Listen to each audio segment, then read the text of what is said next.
So, what's up mga kayabi? Back to you by Junard Gisiri Vlog. So yun mga kayabi, mayroon tayong kakalikutin mga kayabi. Bibiyak tayo ng ano mga kayabi, Aerox 150 mga kayabi. So, may nagtiwala natin mga kayabi. Pamangkin ko mga kayabi, bahala ka, may babalik ko at hindi. So yun mga kayabi, gagawin natin mga kayabi sa bakbakay natin to.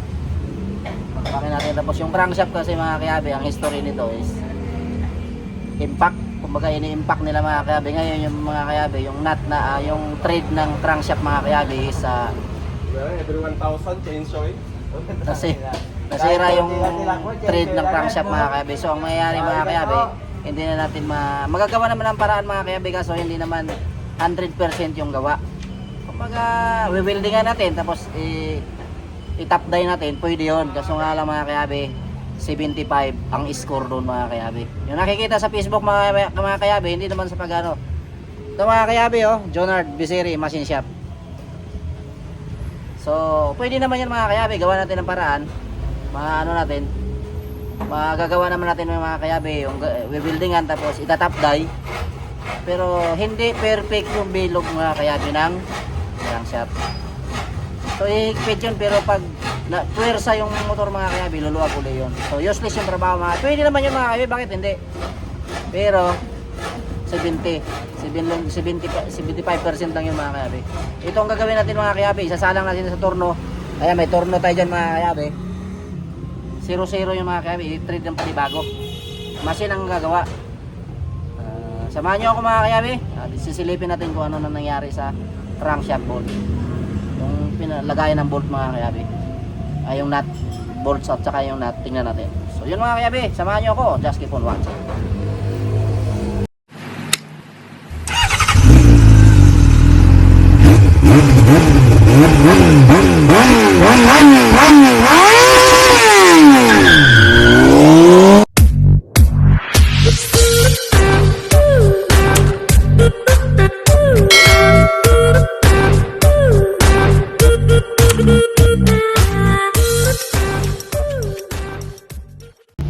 So yun mga kayabi, binakbak na natin mga kayabi.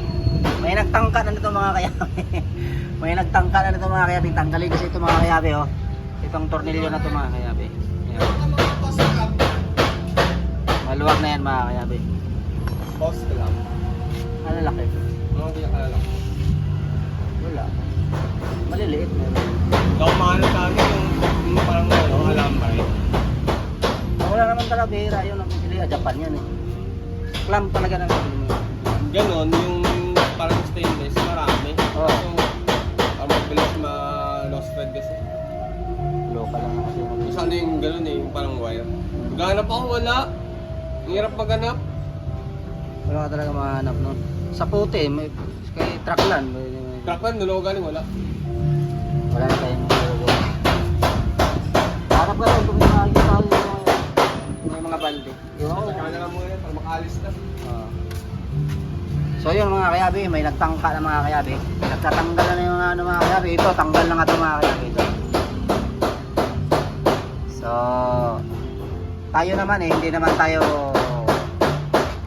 supposed to be mekaniko ng motor, pero mga kayabi, ito 4-stroke din to mga kayabi. Di timing din. Isa lang ang procedure nito mga kayabi. Ang ano lang nito, ang iba lang nito mga kayabi, isa lang yung piston. Yung mga sasakyan mga kayabi, katulad ng mga ganyan, 4 ang piston. Pero parehas lang sila ng construction mga kayabi. Procedure, parehas lang. 4-stroke cycle engine. What is the 4-stroke cycle engine mga kayabi? Intake, compression, power, exhaust. Oh, yun mga kayabi. Ganon din ito mga kayabi. 4-stroke na tinatawag. So yun mga kayabi, sisilipin natin. Aerox to mga kayabi, 150. So yun mga kayabi, ito yung mga kayabi, yung thread.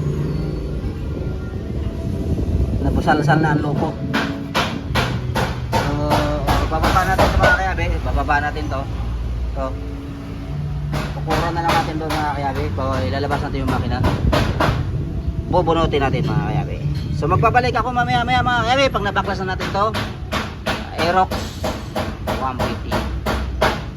Just keep on watching lang. So, welcome back mga kayabi. So, ang ginawa natin mga kayabi, binunod natin dyan sa ilalim mga kayabi yung makina. Tapos, babaklasin na natin mga kayabi. Ang construction niya ngayon dito mga kayabi sa ibabaw, mayroon siyang water pump na tinatawag, bomba. Kasi may radiator na ito mga kayabi. Kahit pa paano naman mga kayabi, mayroon tayong alam dito mga kayabi sa mga malalaking sasakyan. Ganon din ang construction nito. So ito yung mga kayabi, yung water pump na tinatawag. Ayan. Habang umaandar siya mga kayabi, nagbubumba yan mga kayabi. Ngayon, sa camshaft to, siya nakakakabit mga kayabi to, yung camlock na to. Ayan, yung cam na yan. Pag andar ng makina, ikot yan, bubumba yan siya. Nandito yan nakakabit mga kayabi. Ayan. Yung slot na yan mga kayabi. Ayan, yung slot na to. So ngayon mga kayabi, ang ginawa natin mga kayabi, bago natin bakbakin yan mga kayabi, alamin muna natin yung timing. Yan mga kayabi, yung timing yan. Ilumihan ko para makita. Yung timing mark niya mga kayabi, ito yung sa nakikita kong timing mark mga kayabi, ito.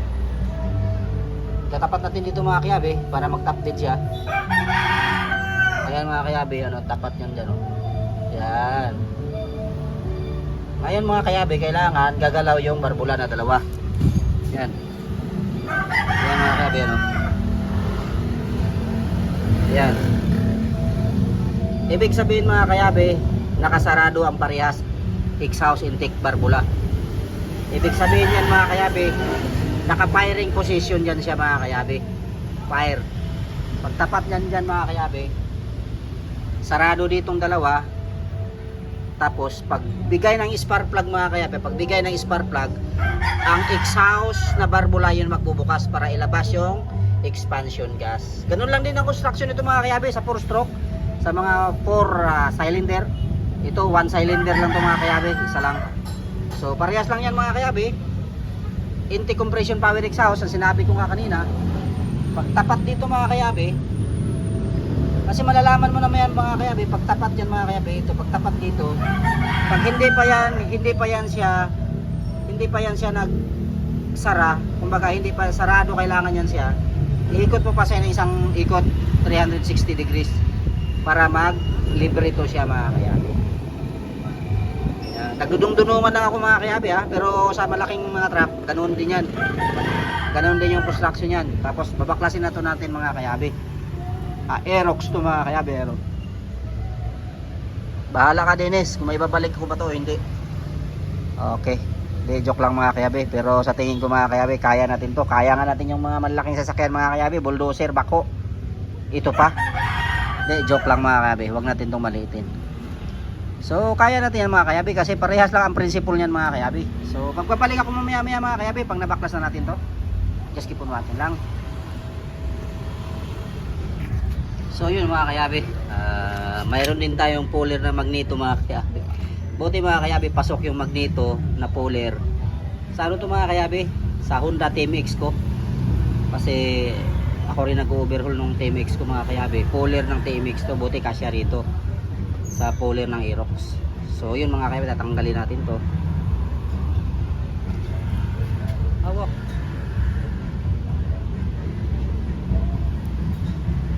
Hawak.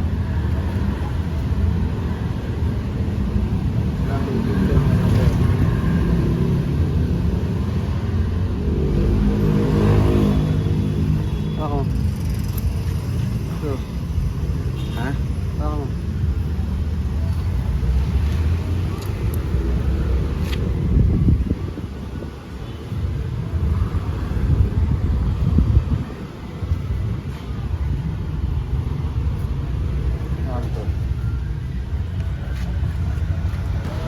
So yun mga kayabi, sinalang na yung mga kayabi yung connecting rod. Yan mga kayabi, babaguhin. Build up pa yan mga kayabi, pagka-build up, titrila na panibago. Anong laki niyan tayo? M12? M12.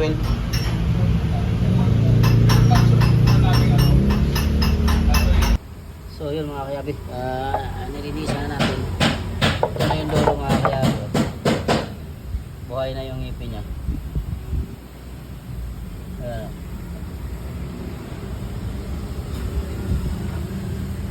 Binilihan natin mga kayabi ng high tensile mga kayabi na nut.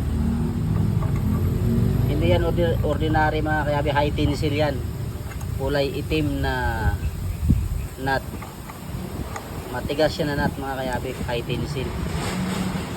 Ayan, okay na. Tugasan na natin.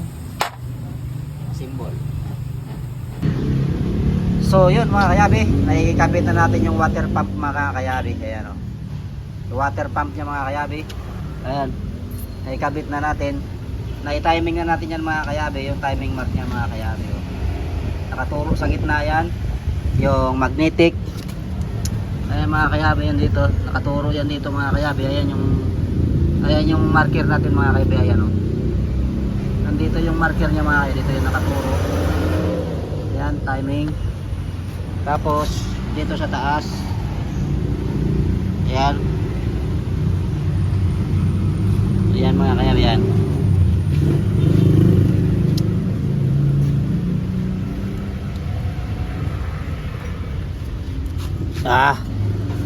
So yan, ikakapit na natin ito mga kayabe. Paunti-unti mga kayabe ito. Balik na natin. So yun mga kayabe. Ayan, ikabit na natin. Oh. Parang magalaw yung belt. Wala ka tension.